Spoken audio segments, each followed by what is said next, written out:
Alright, and hey there Proxyians, and this is Proxify here, and guys, and welcome back to another episode of the Gates to Infinity Blind Let's Play. So if you guys did miss out during our last time, we actually went ahead on through the Glacier Underpassage or something like that, or Underpath, I think this is what it was known as, and we actually got on out of that area, and we actually did reach upon up to ourselves with the Glacier Palace now. Now, I believe this is where we're actually be going and taking care of our next up-and-coming boss, which that is going to be, of course, being the goal lurk that is going to be happening. Now also too, he does actually have two little minions as well too with him as well, which that is going to be the cryogonals. So hopefully everything is going to go as accordingly out here to plan. Now again, just like with all the other different mystery dungeons that we have walked into, this actually does have quite a bit of floors, so I'm not going to be showing you guys everything that is going to be happening within the different times that we actually do head on into there, just so that you guys don't have to get too bored to death of me having to cross on through the mystery dungeons all that too much, because again,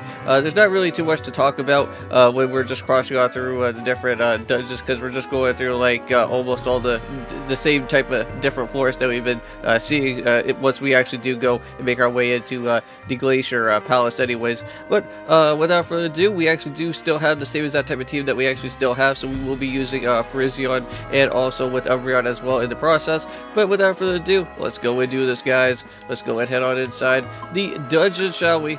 Oh man. Now also too, you guys do go and check out on the Color Splash Let's Play that is also going to be happening as well too. So here we are.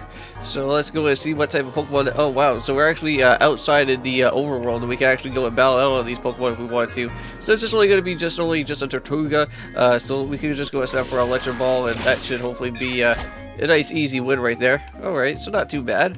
So it looks like we got ourselves a little bit of I guess a little bit of some outside type of stuff, and then heading back into like the inside. So that'd be pretty interesting. So let's just go ahead to 2F here, and then I guess we'll just call it a part here for the just for the dungeon exploration for the time being. That's gonna be happening within this place. All right, so let's go and make our way on over. Let's go and check out this way here first. Oh, we got ourselves a Palpitoad. Uh-oh. Well, oh no! I think Frism is a little bit confused here at the moment. That's not good. Hold on, hold on, hold on. Oh goodness. Oh goodness, the Palpitoad's going crazy! Oh no! Okay, okay, okay. You guys have to calm down, guys. Calm down, calm down. Let's just go for a nice good electric ball, and everything should just be okay somewhat. Okay, phew! Oh my god. Alright, well hopefully you guys are gonna be alright. Those Palpitoads are going to become an issue. I can just tell it right now. Alright, so our bag is a little bit too full. Oh, alright. Well, I think something is happening here, guys. We just made up to 9F, so I think we got ourselves a little bit of a checkpoint here before we go and worry about anything. So, so you okay, Duskbars? Yeah, fine. It seems like it's a little hard to breathe in here, but I thought at first he was laughing here for a second, but no, it seems like he was kind of out of breath. You know, I've been thinking the same thing, so maybe it's because that we come up so high. I wonder about that. I don't really believe that we come up so far as that. So everyone, come and take a look at this. So what's going on here? We got some more, whoa, look at this. We got ourselves floating icicles. Yeah, they're basically floating. They're floating. The chunks of the ice are floating in the air. Whoa, is this kind of like the dimensional type of place that we went to and explored the sky somewhat, where like we got to see all of those floating type of rocks or something? Maybe that has something to do with it. Maybe not. That's not all. There are just things floating here and there. So that is true. Looks that way. That we can just chalk it up to baseless rumors anymore. Well, the legendary Great Crystal has only been a story up until now, but now that we've come up here, it's finally starting to feel like it could be real. Well, maybe it can.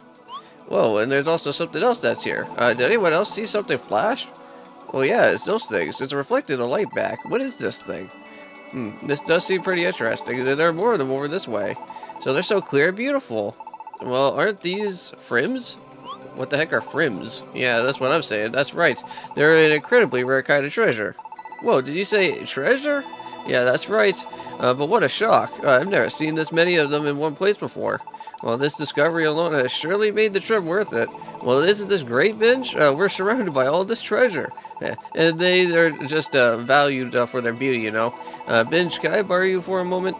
Do you see that large opening on the one end of the Frims? Would you go and try to say something, or try to say something into that opening? Into the hole? Okay, sure. Alright, so Binge tries speaking into the Frims. Well, we are the Prox Army. Are the Prox Army? Read the, whoa, it looks like the frames kind of echoed. Yeah, they did. Ooh, and now it's cleared part, turned cloudy white. Interesting. So, what is that?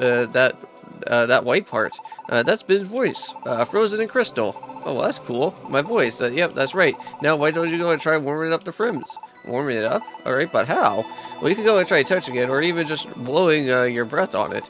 The white crystal should go and melt, so go on and try it. Okay.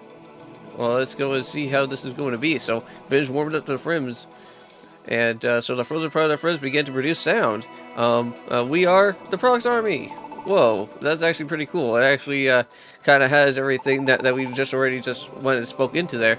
So is that really my voice? That sounds kind of strange. Well, but these things are really cool, so how about it? So now do you understand why the frames are such a special treasure? Well, yeah, I love these things.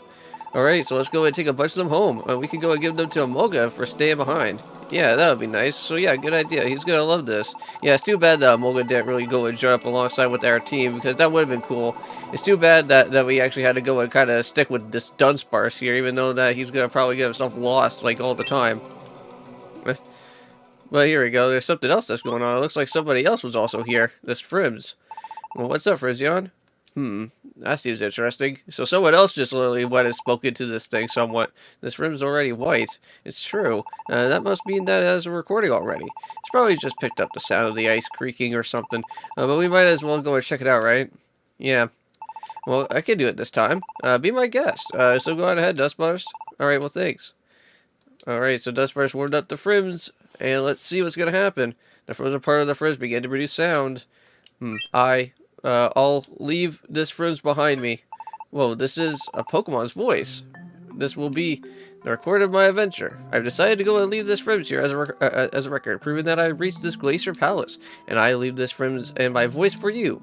So, let's see. I'm really glad that I come this far, but seeing this solid object floating in the air, standing inside a hollow glacier, in this fantastic place of palace of ice, it's been like a dream. Everything seems to sparkle here, and every last thing is amazing.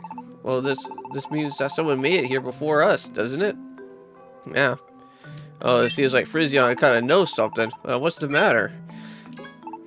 Frizion, are you actually crying?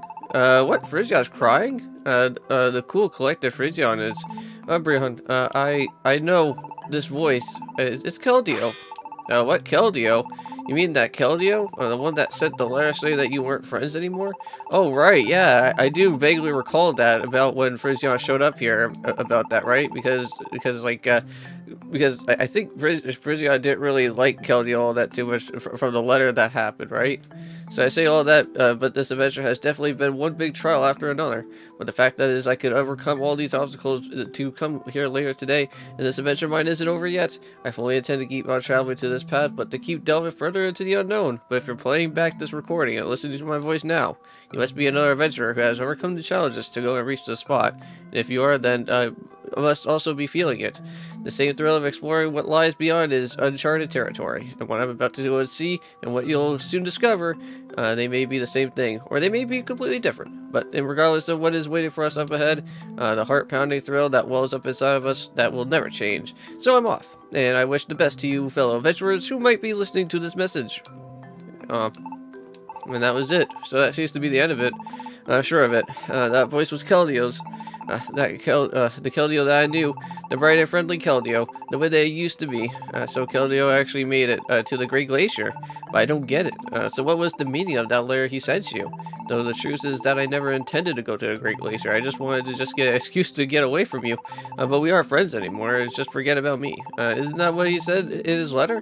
But if Keldeo really did come to the Great Glacier, could that letter have been a fake? No. The hoof writing in that letter, it was definitely Keldeo's. I think that letter was real. Okay, well, if the Keldeo who speaks to this Frims and the Keldeo who's saying that letter, no matter how I look at it, it seems like the two totally different Pokemon. So both of them are real, both of them are the real Keldeo. So then it must have been after recording this Frims that Keldeo changed. So I don't think we're gonna pretty much have enough time to, I think, actually go and head on into the actual 13th floor for this place, because I didn't realize that we were actually gonna get ourselves into this little part here where we're just gonna be meeting up with these little Frims type of things that are happening. So yes, so thank you, Espeon. I'll be fine. So I'm sorry for making you all worry. But let's go ahead. Okay. Well, I guess for what we'll have to do is... Oh, well, actually, you know what? I guess we're just going to go and keep on heading right on into this then. Alright, well, I guess we'll do a little bit of some more time here and actually go and knock out on the,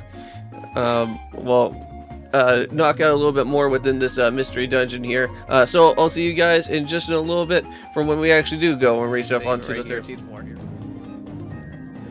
Okay guys, so I am back. So here we are. So I finally made it on over here to the checkpoint area. So I am actually going to go and end off this episode here for today. So in the next one, guys, we are going to hopefully see if we can go and actually knock out on the Golurk within this episode. Well, for the next episode, and we'll see how well we can actually go and take care of that. So I'll see you guys when that actually does happen, and peace.